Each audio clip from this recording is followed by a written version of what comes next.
Hi, my name is Evan, and I'm a meditator at Flushing Meditation. And I was asked to talk about this week's topic, which is me whose mind goes back and forth.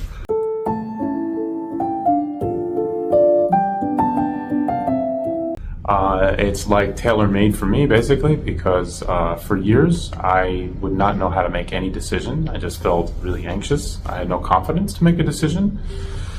And finally, I did have enough wisdom to go to meditation, and through releasing a lot of layers in my mind, I was able to find what I have to do and what I should do. And actually, it just comes and it happens naturally. And it's so relaxing. And it's such a great feeling not to be terrorized by indecision. It's really paralyzing, and unless you've been in that, you really don't know. It's really, I believe, a form of anxiety.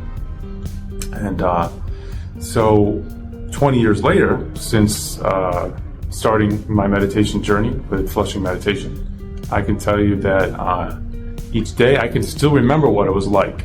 So comparing now to then, it's like a dream. It's like a dream come true. I just follow my instincts. I really never had this before.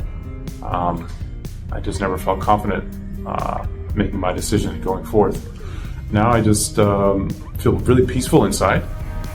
And the mind going back and forth, it's really slowly dying and disappearing. And what replaces it is just a natural way of doing things, having confidence, just being happy in any situation, even though you might have hardships, okay? But without all that, you just should know what to do and just kind of let it flow. I'm a musician and a teacher, so if you can imagine indecision, that doesn't work with being a musician and teacher. You have to be confident, and you have to sort of be a vessel to have all the universe's knowledge come through to you and enter your brain so that you could do your job and you can give advice to the students, or you can play your music. And now I really feel like that's what happens. And I'm in much better situations and friendlier environments as a result. It just naturally happens. So anyway, I want to say have a good meditation session, and I look forward to seeing all of you soon. Good luck. Thank you.